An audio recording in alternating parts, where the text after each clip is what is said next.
Welcome to ASAP Elite, Achievement, Success, and Perseverance. Our next guest exemplifies Black excellence and Black history. A pioneer in relevance to breaking through the racial barriers by becoming the first African-American track and field coach in the Big Ten Collegiate Conference and Michigan State University's first African-American head coach. Please allow me to introduce to you Hall of Fame coach, Jim Bibbs. I know that this interview is going to be filled with so much knowledge and wisdom, and we look forward to it and couldn't wait for it, sir. I do my best. Yes, sir. All right, so from very close proximity to my origin, Ecorse, Michigan, can you do our audience the honor of introducing yourself by giving us a detailed description of how you were introduced to sports through being a student athlete and ending your student athletic career at Eastern Michigan University? Well, as I said, I was born and raised in Ecorse, Michigan. My home was a block from the high school.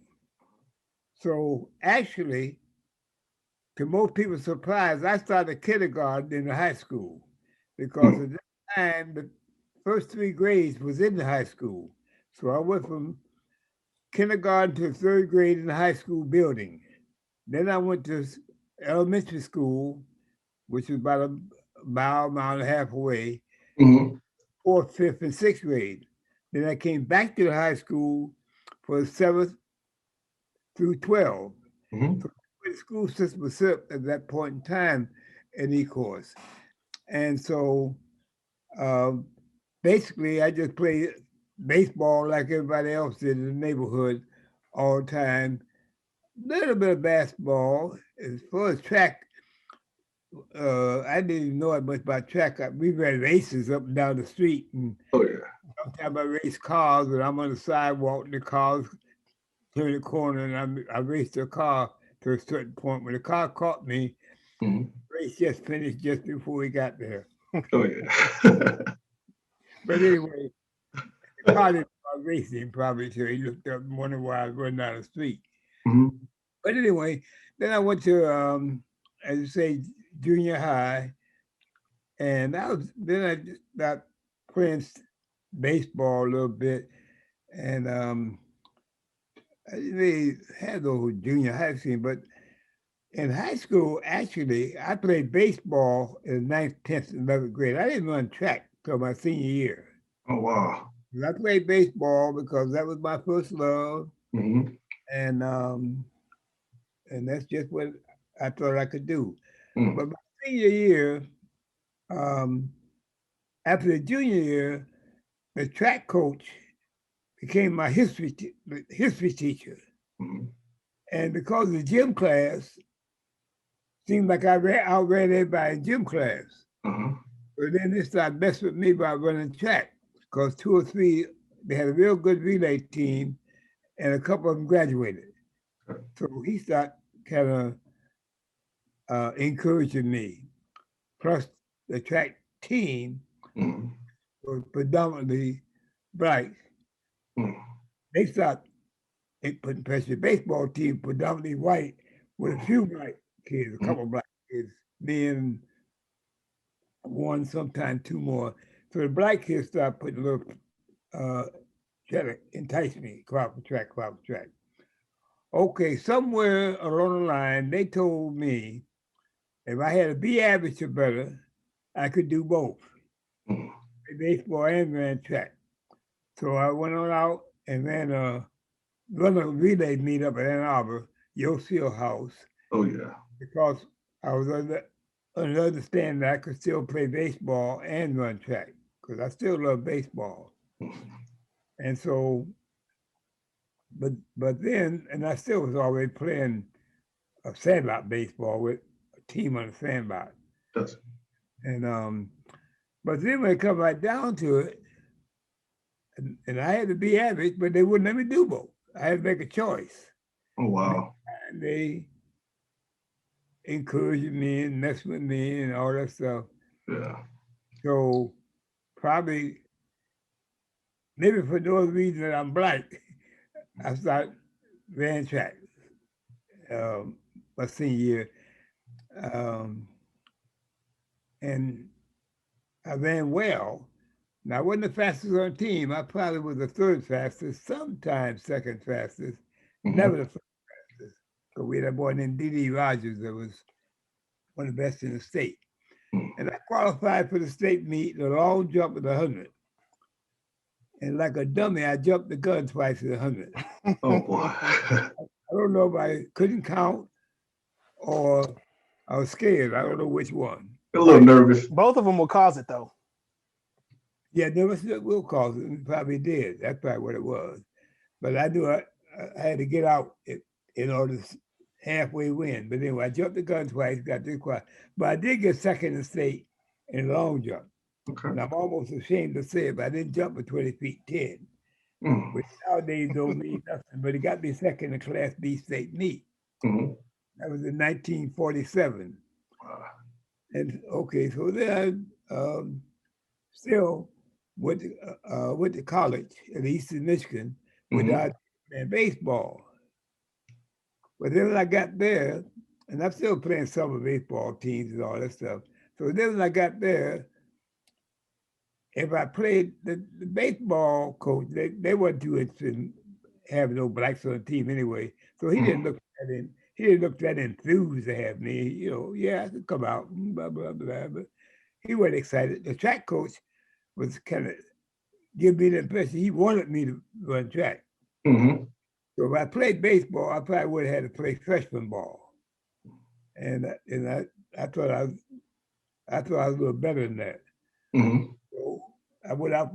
So I went out for track. But still, with the idea in my head, I want to run track one year, and then go back to baseball my sophomore year.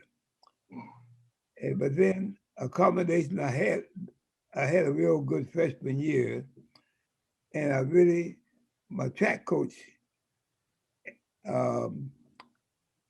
he just became close to me.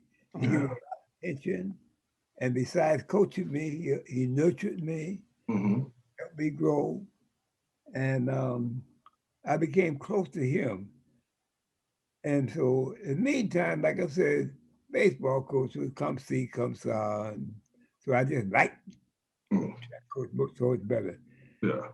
And then I decided, well, I'll go ahead and run track in college and just come join my summer team in baseball when I come home, which I did my freshman year and sophomore year. But then, as luck would have it, I got pretty good in track, and I started going to some invitational meets after the season, like nationals and stuff like that. So that made me come home to the baseball team a little later every year. Every time I come home, I left there playing shortstop. I come home late. It's late in the season, and by that time I got a gunshot from ground balls. So I moved to the outfield because them ground balls take bad hops, and I had no chance to practice. It'll eat you up. Yeah, definitely. Ground balls, but so then I went to the outfield, and I guess that's about it. I just started getting better and better. I had a little trial with the Yankees and St. Louis Browns and stuff like that. And I had a little trial with Tigers, to tell you the truth. And, thought I did real good that trial with Tigers, but they picked a boy, and I say he's a white boy, but I'm not sure that's why. He's bigger than me, I think. That's physically bigger, because I was always kind of on the small side. Boy, that Aaron Sarkeesian, you see, I still remember that, and that was a long time ago. Yeah. Aaron Sarkeesian. Yeah. So he was instead of me. And so then traveled the Yankees. They all, that's about my sophomore year, the Yankees offered me a little contract.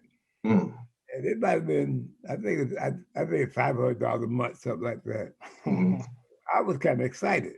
I watched baseball, and that sounded like pretty good money to me. I mean, you got signed by the Yankees. That was incredible. But I mean, it would have. Well, they offered him, right? When I went home and told my dad, my dad looked and said, "There ain't no money. You going back to college." Yeah, there you go. Case closed. My dad wasn't the kind of person that let kids negotiate with him. He just said, case closed, you going back to college. Gotcha.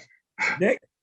And so there it was. From then on, I was basically playing less and less baseball and more track. Mhm. And I guess the rest is history. Yes, sir. So, yes, sir. Yeah, literally. Yeah, the start, definitely. So after you get done with college, you end up going back to E-course to coach track and field. Not really. Well, looking back, I was kind of hurt then because I thought as soon as I go back, Mm-hmm. I get a job at E-course High. Yeah. They didn't have no jobs. Yeah. And then they told me that thing they tell all college kids, you ain't got no experience. How are you gonna have experience and go to college? And don't nobody give you nothing. You can't have both, but they tell you we need to have. I'm talking about teaching now, not so much coaching. Right. Okay. And so therefore, I went and substitute in Detroit, Mhm. and I went part-time post office at the same time. Mhm. And of course, I'm still living less than a block away from the school now. Mhm. So I'm still hanging around E-course. So in the meantime, I got me a little girls track team Mhm. and worked with them and found me 4 or 5 girls and started going to these AAU track meets. Mhm. And they got hot. Led by Karen Dennis, the young lady that was head track coach at Ohio State University now. Mhm. And her team being the Nationals this weekend. And we won 5 consecutive relay championships. And Karen won some individual stuff. And so more and more we start getting noticed. Then in the meantime, I did a little volunteer coaching at Detroit Taxi with Irvin Petrov, and a little volunteer coaching at Detroit Northwestern with Shakespeare, Tom Hendricks. I don't know if you ever heard Tom, but anyway, I didn't mind volunteering there because we had Henry Carr. Mhm. Henry, everybody looked good. I worked with Spirit, so I gave me a chance to work with Henry a little bit. Mhm. And so, in between them girls doing well, I got picked to represent the United States on the women's track and field team in 1967. And we went to Winnipeg and we won 8 out of 11 gold medals up there. And, Wow. everybody started thinking I was a great coach. But I had tires in them. I should have won all 11. Yeah. Yeah, you should have. But it's like having LeBron and they give you credit for winning. Yeah, definitely. You had no business losing. Yeah, for sure. But, You still regret that, huh, as a coach? yeah. Yeah. I understand. Anyway, I was fortunate there. Then I come back, and then by that time, maybe it's a noise then. I was going to Pan American game, Mhm. but suddenly E-course wanted me, Mhm. Yeah.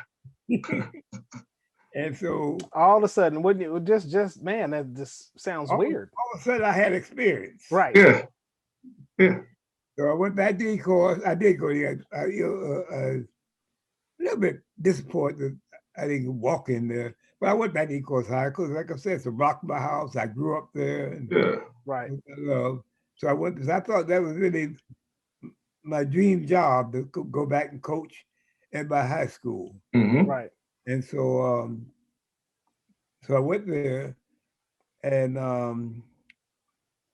1 year, fourth, third, second, and then we won the championship in 67. That was 67. Mhm. I won state championship. Okay. And then picked me coach of the year and all that. And at the same time, all this happened, the riot jumped off in Detroit. Mhm. For me, it turned out to be pretty good Yeah. because the riot jumped off 67. And I tell people, Michigan State called me up to hire me in 68 because they Mhm. black people still had matches. It was head up to, and all and That's all right. Oh yeah. they were black coach, black trainer. They had to find somebody black. Yeah, for sure. The band was gonna probably jump off. Yeah. I happened to be the one that was hot at that point in time. Oh yeah. So that's how. First, I thought the joker man called me up and said he was Biggie Munn. Mm. You gonna call me Biggie Man? So I really thought one of my buddies probably playing a trick on me. But in Uh-huh. conversation, you know, this probably is Biggie. So I made an appointment to go up there and see him. And at that time, I was dating my wife. I wasn't married to her yet. I was dating her. Mhm. But I took her with me, and so we went up there, and Biggie met my wife and stuff like that, Mhm. and talked to her and talked to me, and when she left for us to start talking real business, Mm. we took her out the room. He, Mhm. he said, maybe you ought to marry her. Mhm. Definitely. Yeah, And, that was, yeah, and I really get that. turned out to be, she was quite impressive. Yeah. And he was right. Oh but yeah. um, but anyway, I did decide to go to Michigan State. So that's how Mm. I got. And then, Yeah. oh, at the same time, now I wanted to state because I had a real great bow relay team and some great riders, Danny Haig, who was a great half miler, Art Small, great quarter miler, and Mhm. Dave Purefoy, who went on to Eastern Michigan and played about 9 years of pro football. Dave Wow. Purefoy, I had him, he won the state shot put for me. Jerry Palmer won the long jump for me. And and we won the mile relay, and Danny won the quarter. I mean, Danny won the half. So we was quite impressive in the state meet. So all that kind of tied in together and made me look real good. And Oh so yeah. that's how I got there. Oh, lovely, man. That's incredible. That's incredible. The journey. Well, no, the journey is amazing. The You journey. know, yeah, Well, and you're actually the second guest that we've had that talked about, starting out. Actually, maybe even the third Mhm. that talked about starting out playing baseball. oh Yes. yeah. And Ooh, well, I want to say Tierra Brown, Yep. Sierra Brown. and then did Levon Kirkland say that? I think he may have said that he played baseball, but I know for sure Tierra Brown, Yep. and he talked about baseball. And I know I played baseball. Like I was telling you, I'd go from track meet to baseball game, from track meet to baseball game. So I just knew that I was going to grow up to be a professional baseball player. So I get that. And what's funny is you see that so often with and I hear that so often with young black males, but yet and still, like, I mean, when you look at the sports, that's probably the sports that's actually the particular sport that lacks the same kind of I guess success, if you will, for black men as your basketballs and footballs. Uh, well, I think the basically, you don't see no. Well, this weekend you see the Nationals, but at that time you didn't see no track meets. That's mm. The right. only track meets you see is ones that's in your neighborhood. Like I That's saw, right. No, you're absolutely right. you don't get no national publicity. Mm-hmm. Mhm.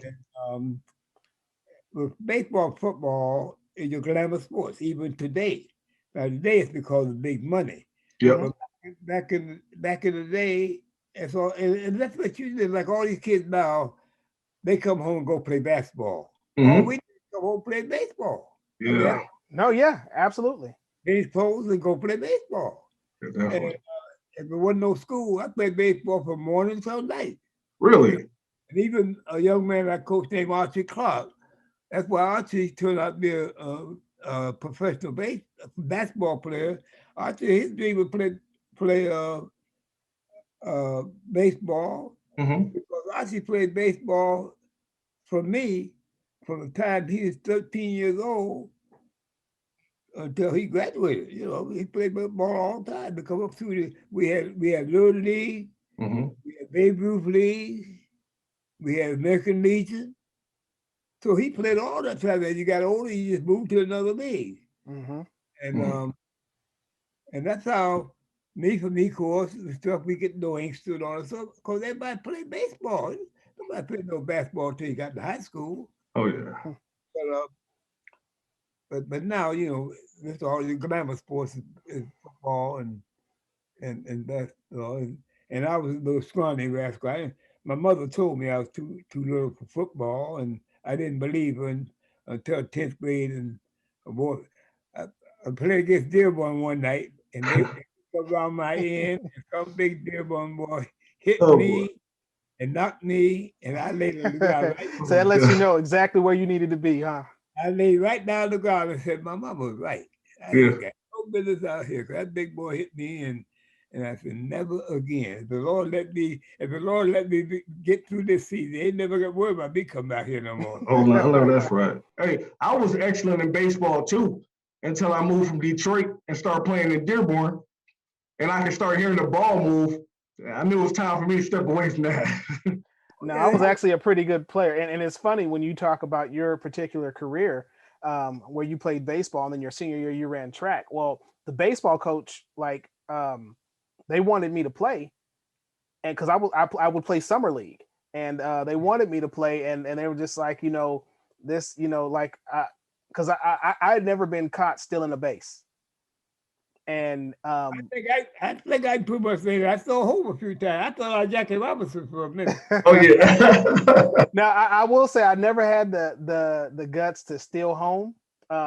But I will say, I've stolen from second to third, and just being cocky, but and never been thrown out. And so I remember my senior year, I was going to go out for baseball, and my coach told me, he said, all right, you can go play baseball after you finish your track workout. So the thing is he didn't realize that I wanted to play baseball. So after my track workout, I run to my locker room, grab my baseball cleats, and head out to the diamond. And then after that, he was just like, "Yeah, I don't think I'm willing to share you, because what if you break an ankle sliding into a base?" Yeah. And so when I had to pick, I ended up going with track. Hey, I got hit one time in the leg, and I made a career-changing decision. Never again.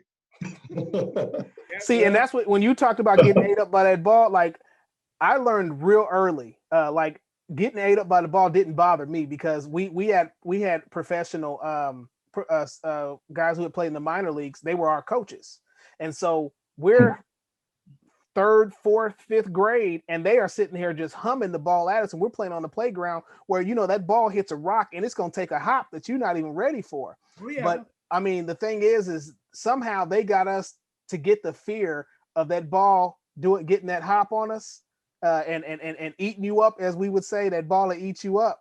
And that fear of that, man, I was a shortstop, and I was fearless when it came to that. I was getting in front of the ball. I don't care how hard it was hit. But that's why when I got that little try with Tiger, that's why I thought I was in heaven. Because he'll tell you, Inkster and E-course, all you had him sit by rock to the ground stuff. Oh, you good. Now I got Tiger Stadium, that was smooth as silk. I don't know how they missed the ball. Never missed the ball. Oh boy. I wasn't nearly that nice. Oh boy. Not at all. Not at all. Yep, now. Oh yeah. Hey, now Coach, during your interview in 2015, you stated that you faced sort of disparities during your career. Overt racism was pretty much center stage in the Detroit area during that time. Are you willing to illustrate to our audience a few specific instances where you were forced or faced to deal and overcome oppression? Now, actually, I had very few problems at home, of course, for a while, I was like Jesus. But I did, most of the problems I had was when I was in college at Eastern Michigan. And I went to the Nationals one time. Well, first, before I went to the Nationals, I think it was in Peoria, Illinois. And we got up and go out to eat breakfast, and it drizzling rain. And went to order some food, and the lady told us we had to take it out. So take it out. I said, what do you mean I take it out? What we look like walking around with ham and eggs in a paper plate. when the plate melted out of under. So that's one experience. And so we left. We didn't there. And the coach really felt bad when we went back and told him what happened. Then I went and stuff like that, and I said, well, we get back to the United States, and we went down the highway, but then I go to some hotels. They look out there and see it's about 4 or 5 of us blacks, and they look out and see us place stone empty. They said they had no seats, things like that. And then I went to Washington D.C. for the Nationals, and we had reservations and everything. And they looked out there and saw me and told me I couldn't stay there. Mm.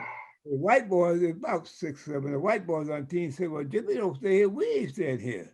Yeah. So we all ended up staying at Morgan State. Mhm. And then finally got hooked up at Morgan State. Things like that happened to me. But Yeah. I was blessed. I didn't have too many problems, and those are significant ones that we know of. But I never have a whole lot. And then of course now, people told me, like one of them interviews I had, they said, was anybody other than Michigan State that didn't want me to have a job? And I said, probably. But I'm not one of the people to worry about what people say behind my back. If they don't say that, I don't care. That's their problem. It ain't mine. Now, if you confront me, that's because my problem. Then I deal with it. But what you say about me and all that back there, I close that out. My job, my thing is to do my job. Mhm. And do it. And don't worry about that. Now I had a coworker who, when I got appointed head coach, Uh-huh. he was quite upset.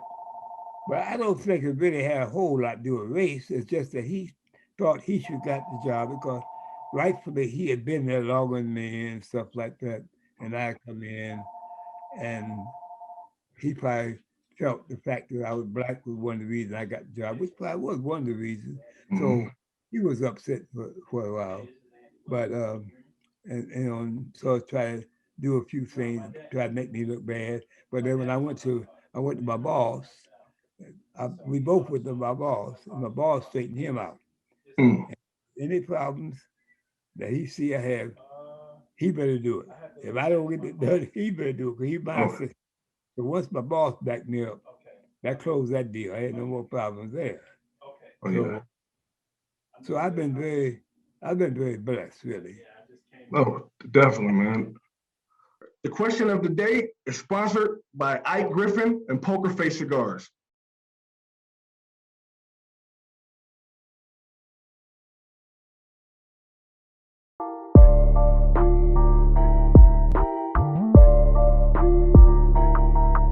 You considered collegiate track and field political landscape from what it was from 1978 to what it is in 2021. What do you feel has changed the most? The fact that one thing that these kids do not think in terms of graduating from college. Well, if you at the top, like LeBron or them people, that's fine. But when I first started out, I try to tell some of these people, even these basketball players, I tell them it's easier to get in heaven than it is to make the NBA. Yeah. And it's good you can get in heaven, but you gotta be all American to even sit on the NBA bench. And so many are called, but few are chosen. So therefore, you still got to think in terms of graduating from college and then move on to basketball, what you got to do. And that was the thing when I recruited that I will help your daughter or your son graduate. We know he can run. That's beside the point. We ain't got to even talk about that. Let's talk about I'm going to make sure that if I can, make him go to class and graduate. Nowadays, these kids don't even think about graduating. All they want to do is come to school, spend a couple of years and go pro. That's right. Because there's so much money out there. Even track people make big money. That's right. And so I can't blame them, but that's what's changed the most. These kids are, and it has made them too individualistic. They don't think in terms of the team. What's in it for me? And as an old school coach, I'm still old school thinking. think about you when I see in Eco's High, I was an elementary school teacher, physical education, and track coach. Now, when I was an elementary school teacher, I made everybody wear, everybody who had to buy gym clothes, they wore red and white. I brought my high school track team over there to talk to them. And so by the time they got to high school, they was indoctrinated by Eco's High.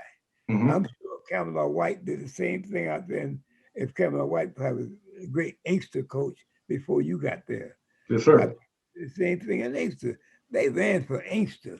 The individual, that's going to take care of you. You ain't got to worry about yourself. That's right. That's take care of yourself. I ran for Eastern Michigan. What about Eastern Michigan? I ain't got to worry about me. If I run stuff, they know I won. Well, and you said something in there that I think you said something, Coach Bibbs, that I think really needs to be addressed, because one of the things I will say about track is of the sports, it's one of the most it's one of the sports where there's you have your individual events, but it's also the only sport that's really out there that where in the same actual meet you can run as an individual and then turn around run on a team. And so explain both the individual and team concept of the sport of track and field. Well, the team is a fact, like Judy Brown. Okay, Judy can win 2 or 3 events for you. Individual events plus relay. So she's worth 30 points for you. But she still got her individual thing, and she's right. Now, and she got such stuff to know when it comes time to go to the Olympics or something like her, they're gonna take her. They're gonna take the whole relay team. It's like that Ross got rich. Everybody didn't get rich. She's always a star. Yeah. So that takes care of itself. You ain't got to worry. But Judy will tell you, she ran just as hard or harder anchoring that mile relay than she did in her individual race, because she wanted the team to win, and she wanted Michigan State to win, and at that point in time, it wasn't a matter of when, which one most important. That's right. And now the reason I love Judy is because she's the only athlete I ever coached that got a silver medal in the Olympics, best in the world. Plus, she went on and got a doctorate degree. Yep. Now you can't do much more than that. That's right. That is a student athlete. Now, this is one thing that I also wanted. I always wanted to ask, because as a former track athlete myself, and as a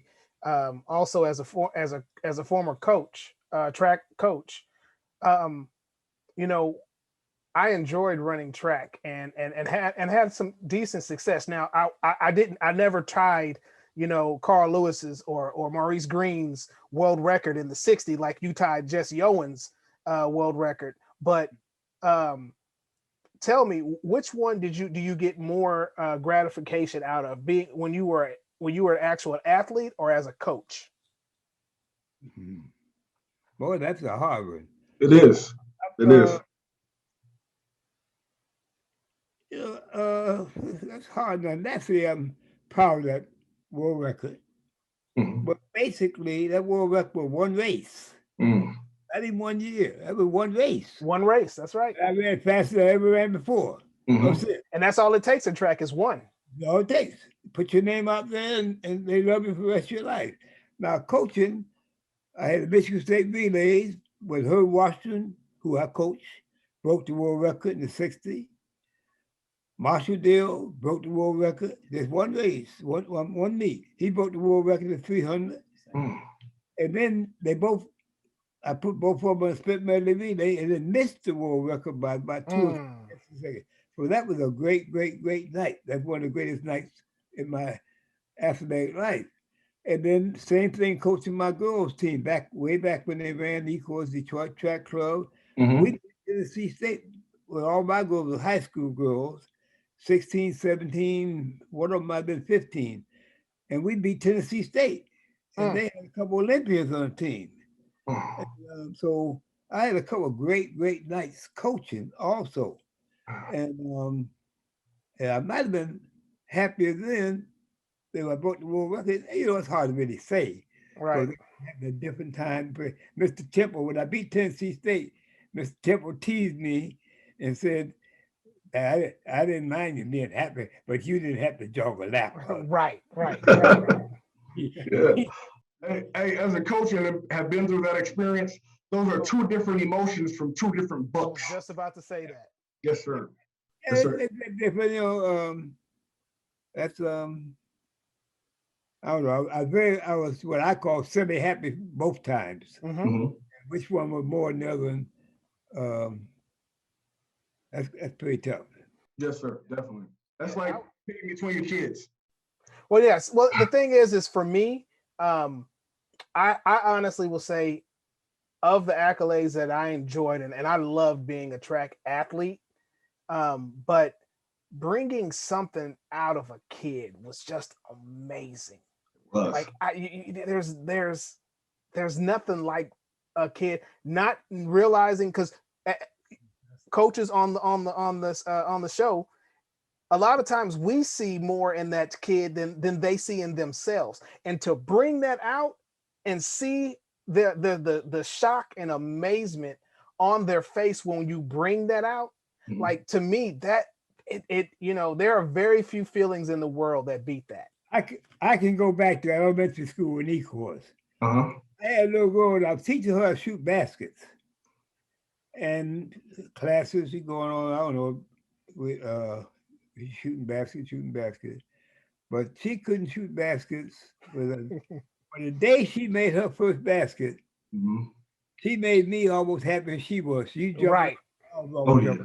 So you do, when you see something, somebody that nobody else see, or they don't see in themselves, and a lot of kids, they don't really see. That's the key, is to make kids think out the box. Because most kids don't read the newspaper. All they know, they're the fastest in their little world. Their little world is sometimes a playground. Oh, yeah. That is a community. Like someone like Judy. You know, Judy knew she's the fastest in this dancing area. Putting Judy's mind, hey, we stop worrying about that. You can be one of the best in the world.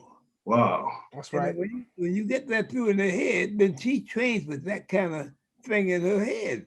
And I don't think, now she'd have to say one way or the other, but as a 16, 17-year-old kid, I don't think Judy thought about no Olympics.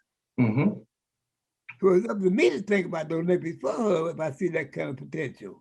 And you said something with that, Coach. You said something. I got to pull it out, because as coaches, right, it is our responsibility to pull things out of athletes that they don't see themselves. And sometimes, absolutely. And all the athletes that are listening right now, you know, one thing that the athletes that I saw the most potential on, I typically were the hardest on. Oh yeah, all the time. And I tell, and you know, and I think a lot of them that are adults now, they'll look at it and they'll say, you know, they realize that that I was hard on them because I saw something in them. And if I didn't care, like, because that's what a lot of them will think, is that you don't care because you're hard on them, or you may say something to them that you don't say to somebody else, and it's just like, no. If I didn't care, I wouldn't say anything. And I think that's one of that's what a lot of students have to understand, is that, you know, see, because they want you to see something in them, but then they don't want you to treat them like you see something in them. And so I think it's important, because, correct me if I'm wrong, you probably were the hardest on Judy. I don't know what was hard, but I showed her a lot of attention. Oh yeah. Okay. I was hardest on her. But you know, well, I'm an example, because like I say, I wasn't no. I thought I'd be a baseball player, but I wasn't nothing really about in track. I just was a 137-pound person in high school. I was about nothing, but that's why I love my track coach at Eastern Michigan, because he saw something in me that I didn't see. That's right. Time with me, and that I never had nobody spend time with me like that, athletic. And then he started telling me, like, one night, I went against a guy named Fred Johnson, and Fred was been to service and back and all that stuff. I'm just a little high school boy.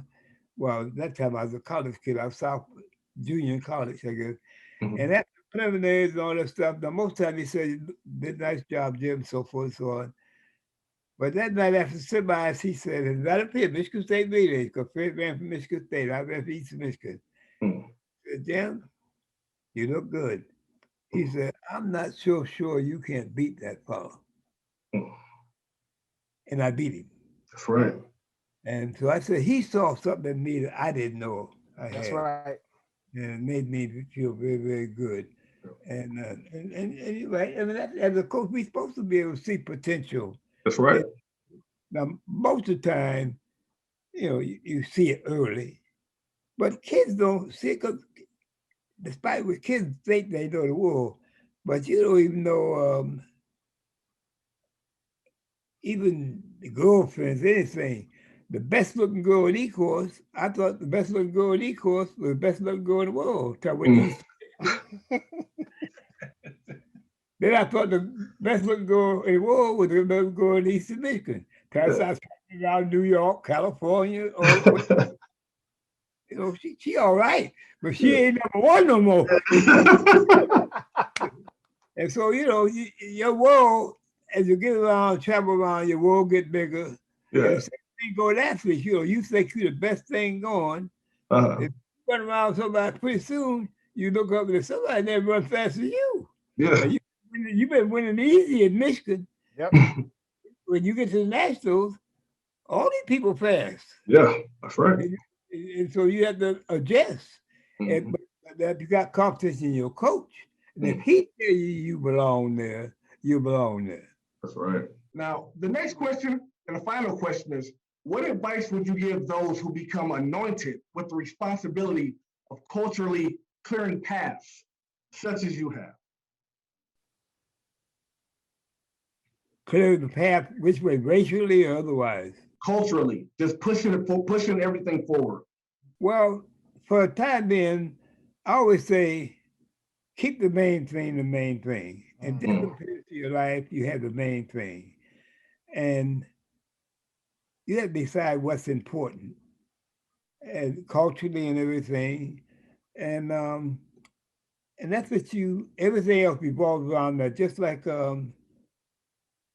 Judy, at one point, I used to have a debate with Judy's mother about that time, because at one point, Judy's mother knew Judy was very, very bright. Uh-huh. She wanted Judy to get all A's, just about. I had to convince Judy's mother that if Judy got B's Mm. and develop her track, she'd go further and get all A's. And me and her mama had to debate that. Her dad kind of stayed out of it. He thought I was right, but he had to live with his wife. Right. Yeah. But so therefore, but Judy got good grades on it, so she got a doctorate degree. But at one point, her mother understood what I was talking about. Mm. Her mother followed Judy to Europe, followed Judy to the Olympics and all that stuff. So once you find out that you have a talent, work at it the best you can, and make it your top priority. Like I tell people, your books, for most people, your books, your athletics, and social life. You don't ever, well, I won't say ever, because I'm 90-something years, I probably never run out of girls. But for the most part, you don't run out of girls. Y'all can find some women. And I tell Bibs, I tell Judith, she always be, she married now, she don't need one, but you always can find a young man out there. So make social life third. Take care of your academics and your athletics, because most of the time the athletics paying your way through school. That's So right. that's important. And then social life, keep it in that order. But once you let social life become number one, the other two gonna suffer. Go ahead and give that order again, Coach. I think our audience needs to hear that again. Academics, books, and then your sport, and then social life. That's right. And most of the time, we're not smart enough to do all three. Or discipline. At best, that's right. It's only 24 hours a day. Right. You have to concentrate on one. And if anything comes up short, it's got to be social life, because you can pick up social life somewhere online. But your academics, you're only going to be here, hopefully you're only going to be here 4 or 5 years. Mm-hmm. Take care of that. Mm-hmm. College, they lay that and go to college, so forth. In 7, 8 years, your academics ought to be pretty good shape. Mm-hmm. Now, your sport gonna run out. When you get 30, they start calling you old man. Oh yeah. Your days are short. They don't want to give you the more long-term contracts because they don't know when you're gonna break down. Yeah. Right. So as long as you keep your priorities straight, Mm-hmm. then you're gonna be successful. That's But right. Yes, sir. getting your priorities mixed up and putting more time here than there, then you're probably gonna have some problems. Okay. Yes, sir. Well, Coach, I just want to thank you. This was amazing. It was a rare and unique opportunity. I am overjoyed and so thankful for you agreeing to come on and sharing this history with us that many people would never get the chance of attaining. But we're going to share it now with everyone around the world. That's right. That's right. And Coach Bibbs, I just want to say, oh, go ahead. I'm sorry. Let me give you a secret too, though. One, I want you to let me know when Judy on. I'd like to hear her. Yes, sir. Secondly, a lot of people give me credit for Judy. Judy's uncle at one time was second or third best half miler in the world. Okay. Mm. Oh, okay. That's it. Judy Come from good stock. come from real good stock. That's I good. think anyone want to say something. Yeah, can I? Hey guys, I just want to say thank you. I sat here and I listened to this interview, and this was absolutely amazing. And Sure. coming from my dad obviously is an icon, Mhm. That's right. but even beyond that, being an icon, he's a God-fearing man, and Mhm. also he has touched the life of so many people. And when I heard him talk about bringing out the best in people, Mhm. I reflected on when he met me when I was 10 years old, and he talked about running in front of the house and chasing cars. He saw me running in front of the house. Mhm. He came to me and said, "Hey, I want you to go to the track with me," and took me to the track. Used to teach me how to catch a baseball when I was young. Mhm. Drove me around in his car and talked to me about life as a young kid. That's right. Told me I was going to get a scholarship to college one day. It was almost like he was a prophet. Mhm. Ended up with a full ride scholarship in basketball and track. Mm. And I owe it all to him because this man is the real deal. Absolutely. One of the things that I could definitely see is he's a coach's coach. Absolutely. And hearing his story and all that he's done and just his philosophy, right?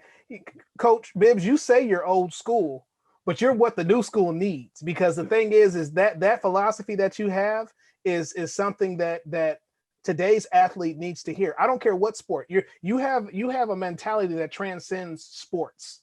Well, Right?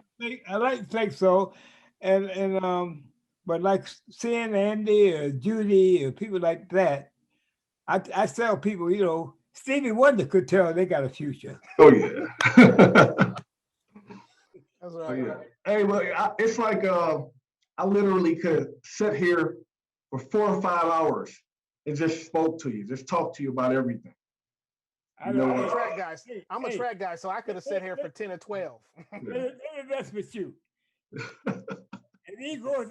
If Eagles ever found out I talked to somebody from Inkster for 4 hours, oh man, they take my name off the stadium. Yeah, hey, everybody gonna know now. Thank you so much, fellas. I just wanted to pop in and say thank you guys because more of things like this need to happen. That's right. Not too many of our people really are on the platform that we need to be on. Mhm. Encourage young African Americans, no matter where you come from, no matter where you lay your head at night, to encourage people and to help them realize that you can do all things. Yes, sir. And that your life truly matters. And you got to believe deeply in yourself and who you are. That's right. Yes, sir, Mr. Wells. You guys are doing that. And thank you so much for doing it. Oh, no. Thank you so much. And Coach Bibbs, thank you. He's a principal. He's principal of East Lansing High School. Okay. These young males every day. Oh, And yeah. doing a good job with it. So I that just makes me appreciate proud. it. This is beautiful. Thank Yeah, you. yeah. Well, no, thank you. Incredible. Thank you. Incredible. Thank All right. Thank you so much, folks. Appreciate you. Yes, sir. We're blessed with the responsibility of supplying an avenue to history That's right. to those that didn't know that it was available. You get what I'm saying? Absolutely. You hear Jackie Robinson, Fritz Pollard all the time. We just sat with the man that accomplished the same thing with the same responsibility and the same feat as those guys, and he's still here. But I want to pull something out. You know I'm usually pulling nuggets out during the Get show. them nuggets, cuz. Get them nuggets, House. But here's the thing. This is what I have so much respect for him, because you constantly heard him say, I don't think it was because I was black, which means that he was never going to accept that it was, that he couldn't do something because of the color of his skin. He felt like affirmative action. Yeah, absolutely. Well, it's the thing is it could have very well been that was the case. He That's just right. used that as an excuse. That's right. That says something. That speaks to character. And the thing is there are a lot of cases when that is, but the less you look at that as a barrier. Yep. Or actually not even like, some people look at it as an impenetrable wall. Mm-hmm. But you have to look at it as something that you have to either go through or go over. Oh yeah. And that's exactly, it was almost like, they talk about that out of the box thinking, and he looks at it and said, what box? Yep. That's the Black Jesus of E-course, baby. Yeah. And so yeah. and one of when he talks about baseball, every time he talks, because I actually had the privilege and honor of meeting both Hank Aaron and Frank Robinson at the same time and having a conversation with them. And so one of the things that they both really wanted, like, when you talk about professional athletes and more specifically Black professional athletes, and we've talked about it on our shows about, the lack of in front offices. And, that's right. That's right. When he talked about when he first got to Eastern Michigan, right?